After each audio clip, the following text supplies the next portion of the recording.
Vendredi passé, on avait parlé sur la femme samaritaine. Tomoni tradition coutume, oyo femme samaritaine bazalaki nango.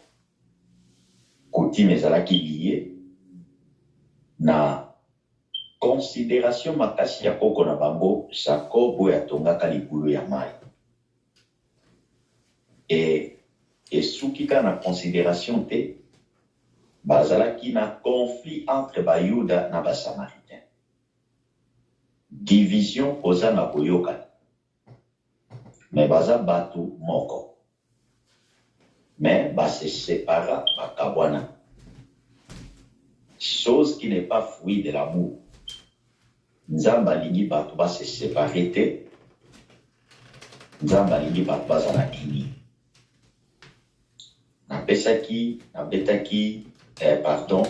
Natiaki nuance entre la division et la séparation. Mingi la séparation dans la Bible ezali. Séparation il y a kambala mingi soki vision ezali ensemble. Bakmi bale bakotambola nzela mon côté sur bazoka. Etambana na Nzambe bako se diviser te parce que division elandisamaka na ba trouble. Elandisamaka na ba haine, na ba conflit, na ba ennemi. C'est pourquoi vous remarquez, au milieu même des enfants de Dieu, il y a des ennemis. Pourquoi? Parce qu'il y a la division. Mais séparation, et ça la maka dans la miya. Et ça la maka na moniyo, na point oyo yo zane yoni se na ndenge mususu. Ndape na somo na makabu na ndenge mususu. Na ndenge oyo somo ne la peut-être oke na gauche, et kosunga yo évoluer, on habite moko pour la gloire de Nzambe. Nga peso ki na kena droite na moni kosunga ngai on habite moko pour la gloire Nzambe. Mais nous sommes des frères. Toza bandeko. Kutanaka, solola, zoli ensemble, tozo partager. Mais le travail peut-être nous sépare na lolenge et sali. Mais on est tous des frères. Mais la division bokolobanate, division un ekoti, Irak. C'est ce qui s'est passé avec les Samaritains dans Bachoui. Biso na bino toyoka na kati. Moi epena peso mai ezate. D'ailleurs au senga na pe mai te. Yo muyo dozo senga na mai en rapport avec quoi? Donc c'est ce qui s'est passé. Pères et sœurs, mais Yesu alingaki komema mama oyo pour faire comprendre que le temps est venu. Oyo ba barrière nyonso wana esengeli kokweyisa. Qui était devant elle? Bible dit, si tu connaissais les dons de Dieu, et qui est celui qui te demande à boire, tu aurais toi-même lui donné à boire. Mais le kolo yebi était, c'est pourquoi tu agis ainsi. Bien-aimé dans le Seigneur, tolingi kozonga mingi kunate, tozana Jean chapitre 21. Jean chapitre 21. Lingi, dans Jean chapitre 21, pour partager quelque chose que le Seigneur nous a encore mis à cœur dans Boutouna Léo.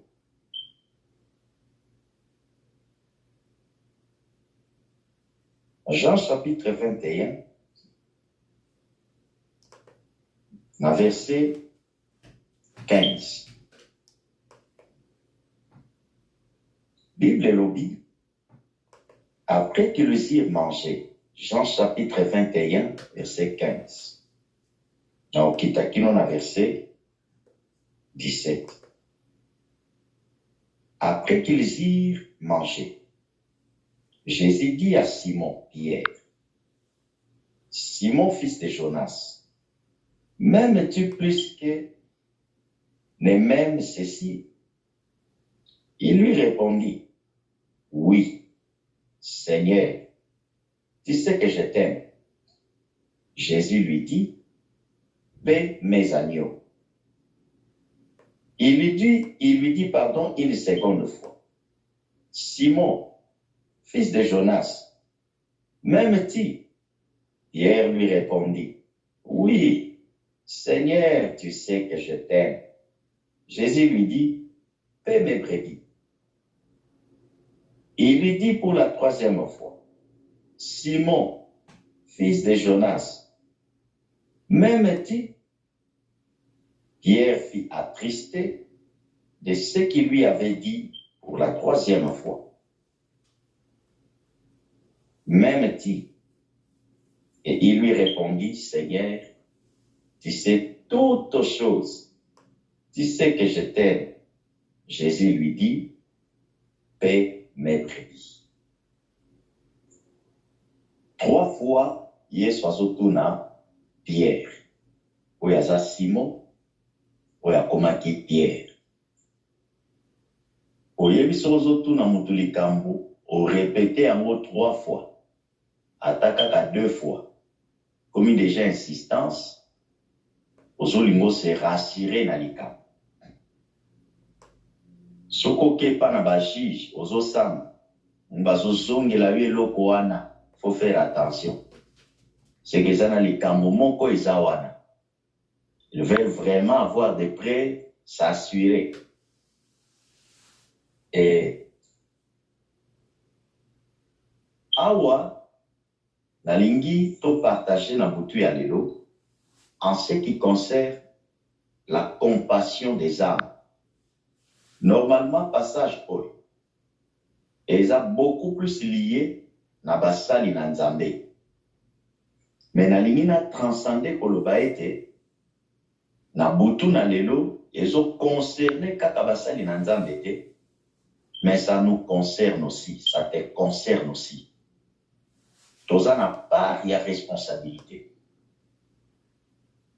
Bien-aimé dans le Seigneur, Yesu akufi asekwi.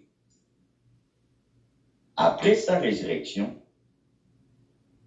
batu mingi oyo batanga ba commentateur mingi ya Bible, oyo basalaka bétude biblique, balobaka Jean chapitre 5, eza yango moko kaka Jean chapitre 21. Eza rencontre Yesu akutanaka na Pierre. Omona que c'est la même histoire presque. Mais awa Bible ezoloba, Yesu akutanaki na Simon après sa résurrection. Après résurrection à Yesu, babengaka ngo les apparitions de Jésus. Asalaki encore 40 jours et 40 nuits na bayekoli. Asalaki yango na kovandaka ntango nyonso boye te, abanaki koapparaître na batango komonana, amonani boye, babengi yango les apparitions de Christ. Bible elobi oyo ezalaki 3e fois Yesu amona, bandaki asekwaki. Otanga kufi, asekwi, Petelo azwi bandeko na ye, oyo bamesana ba André, azwi ba Jean, azwi équipe na ye nyonso parce que bazalaki ba péché. Petelo azongi na pêche na bango. Bazongi na bango l'esprit wana ya pêche. Donc quelque part, tout ce que le Seigneur leur disait, maloba nyonso kola bana koyebisa bango, c'est comme si ekendaki kaka et va perdre qui espérance et espoir. Sokotali na Luc chapitre 24, ozomona Bible lobi sur le chemin de Maïus, ba disciple mibale o Yesu abimelaki liboso, moko azoloba na Yesu alobi tokanisaki ye mutu akoya kolibere biso, akoya kolibere. Donc ils avaient perdu l'espoir. Tokanisaki yende bazoyeba te ke mutu bazolobela ye wana Yesu. Et puis Yesu abandi mbala moko te ya bango. Donc Jésus abandi komema bango na ba prophétie Ancien Testament, aliotalisa bango qu'il fallait Messia ya kufa. Yesu aza komiteya ye moko. Et bango bazoyeba te ke mutu bazali Yesu. Donc va perdre qui espoir. C'est pourquoi Pierre azongi sous la pêche. Azongi na yeko pêcher, azalaki na bilamba te akoti na mai. Bible le dit, même scène où ils sont dans chapitre 5. Ils ont travaillé toute la nuit parce qu'ils l'ont fait. Et na tombo, Yesu aye abimeli bango. Basoye bateke wana eza Yesu. Atuni bango, mes enfants, bozo salani. Ah non, tozo ko péché. Est-ce que bozui o tozui mbisite? Bobo akafile na bino du côté ya nord. Bobo akafile. Babo akifile boye bazui une très grande quantité ya ba poisson, même c'est. Bazui ba mbisi ebele file komi poa. Ah, Petelo amoni ndenge wana asindi na mai. Badisciple batali bandeko bazaki na babi, ah, oyo aza ntuka, oyo aza Messie. Mais soko kiti na se balobi, ata mutu moko tabandaki ko ose koloba ke ye nde ni Yesu. Donc vous avez peur. Bakanaki munoko. Po miracle bamonaki. Tango babendi file, bazwaki au moins 130 et quelques mbisi ya minene. Nalingi méditer passage yango bien banda ne banda. Directement tango baza ko beta file, oba bimisa libanda, tango bazo bima, ba moni charbon makala, moto ezo kopela déjà.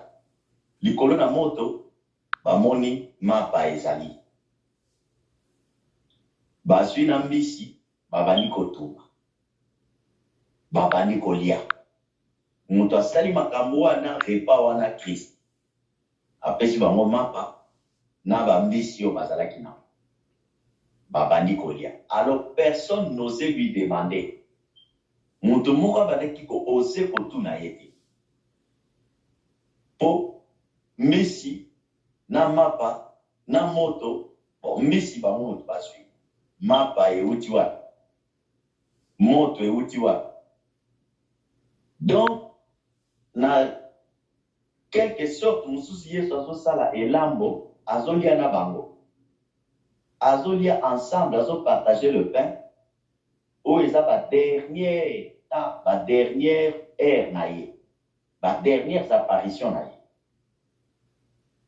C'est comme ça que, allons un peu rapide, c'est comme ça que le Seigneur Jésus, Azakobenga Simon, pour la toute première fois, tout n'y est moutuna, Abi Simon Petelo, est-ce que l'ingakanga pour les kabilo konyonso oyo?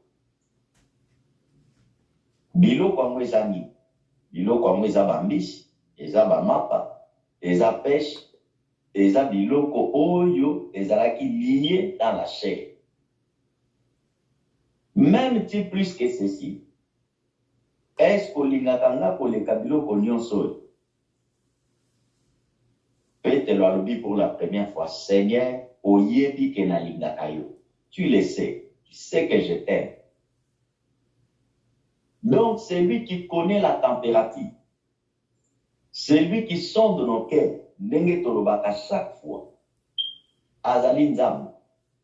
Mais Petelo azalaki na assurance dans tout son cœur qu'il aimait l'Éternel. Alobi nzambe yo yebi ke nga nalingaka yo. Oyebi ke nga nalingaka yo. Parce que soki nga nalobi ke nalingaka yo, mais yonde oyebi.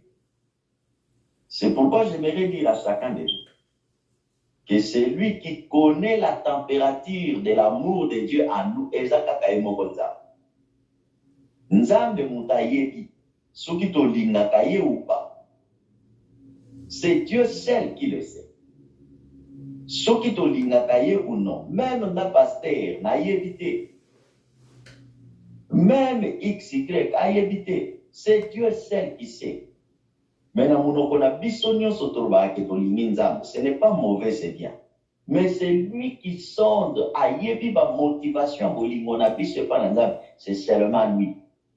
Alors Pierre n'a pas caché sa motivation. Son cœur, il a ouvert son cœur en disant, Yomoko yebi. Nana temps pour convaincre le tenga yo zanzame nana za mutu ngana pour convaincre le ndenge yo moko yebi soki na lingaka yo ou pas azongeli pour la deuxième fois.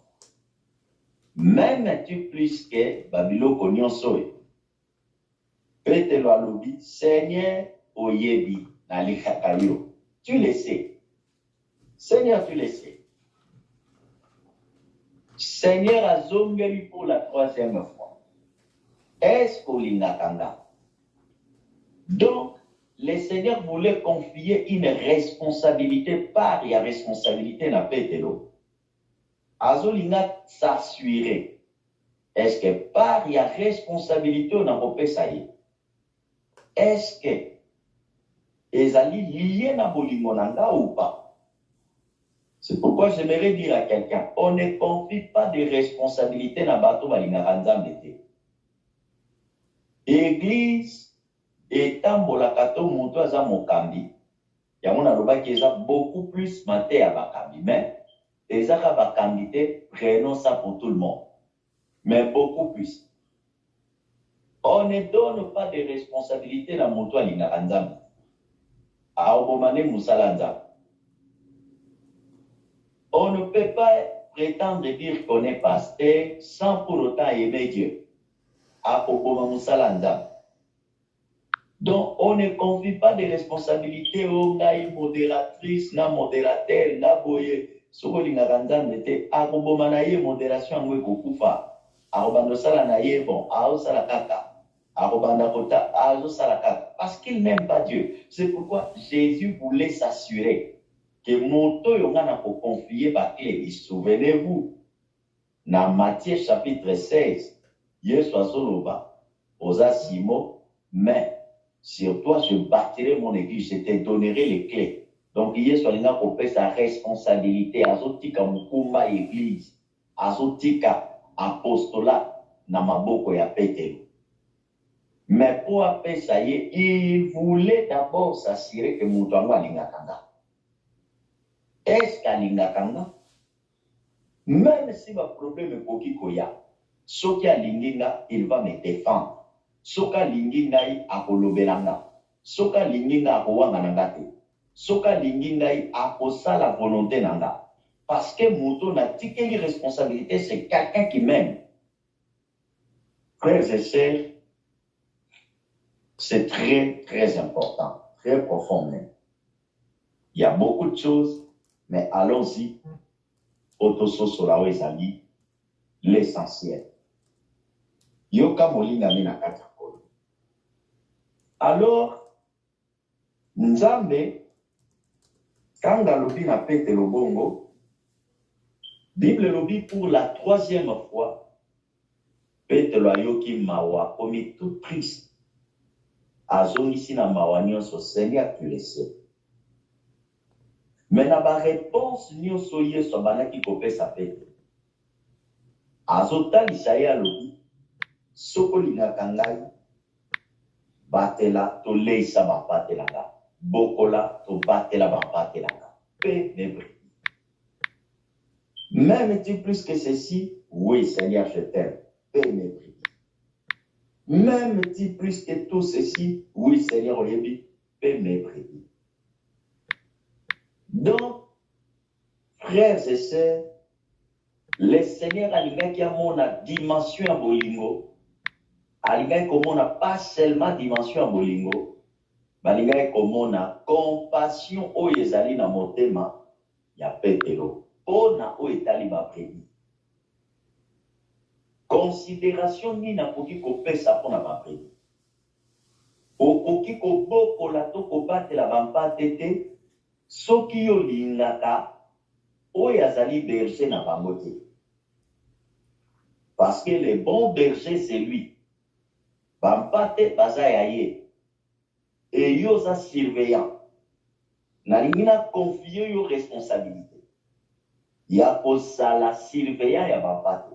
Est-ce que l'ingaka ngai onaza berger, koleka mapa, koleka bambis, koleka pêche.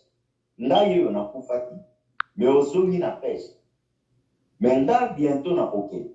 Est-ce que okoye bandenge nini oko petre ba brevi nanga? Donc, quelque part, ko petre ba brevi, ko s'occuper na ba brevi, ezali test ya bolingo. Celui qui n'a pas l'amour ne s'occupera pas des brebis.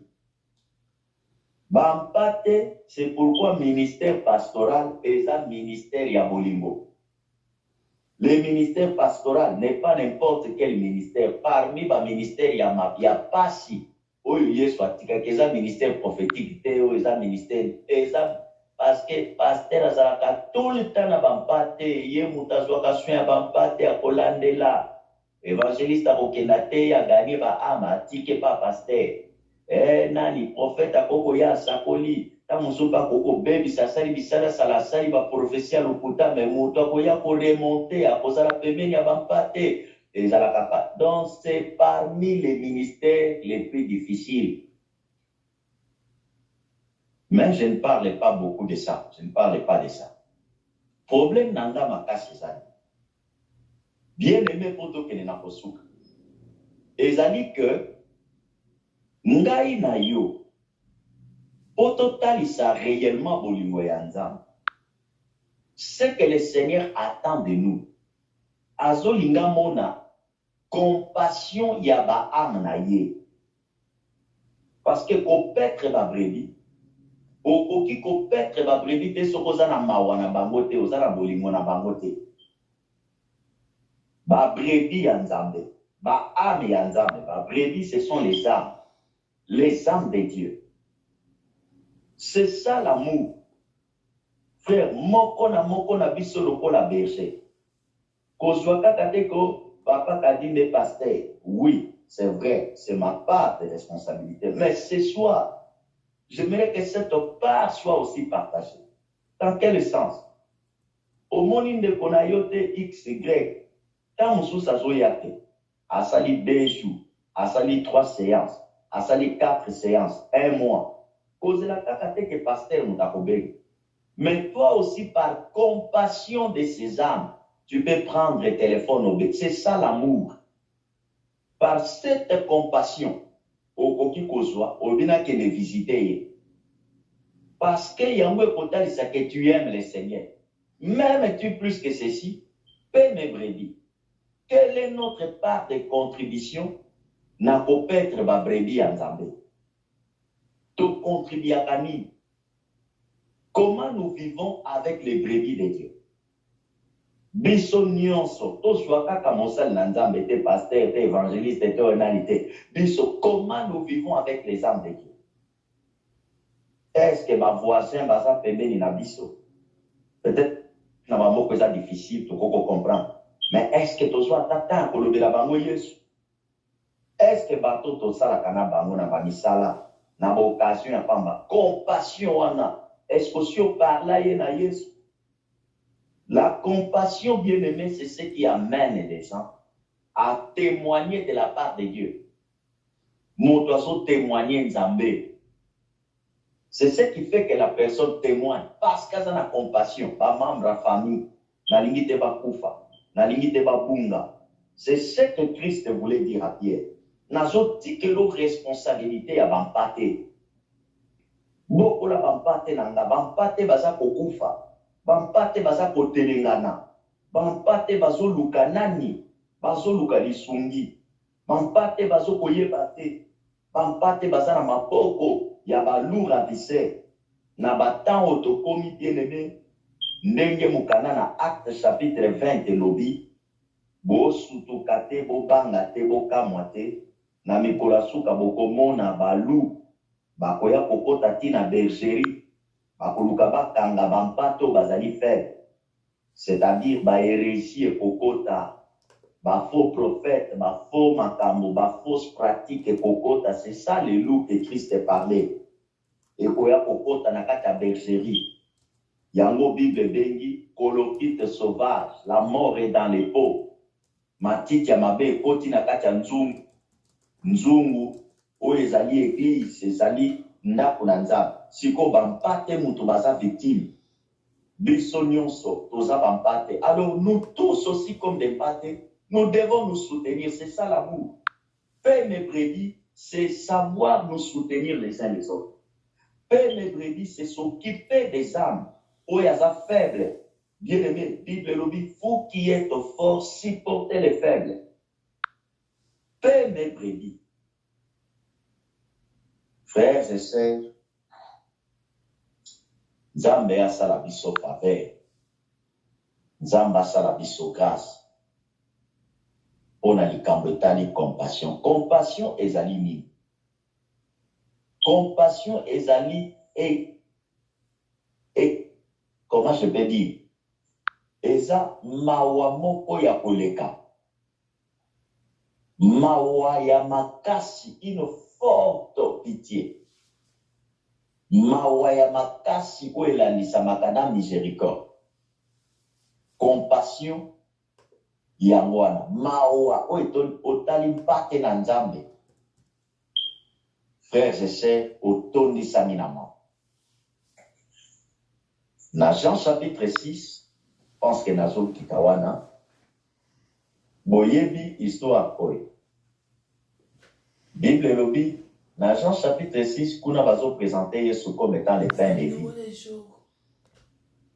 Pourquoi? Parce que bato bayaki pa na ye bake retraite ya 3 jours. Bafandaki kawana po bayoka maloba Nzambe.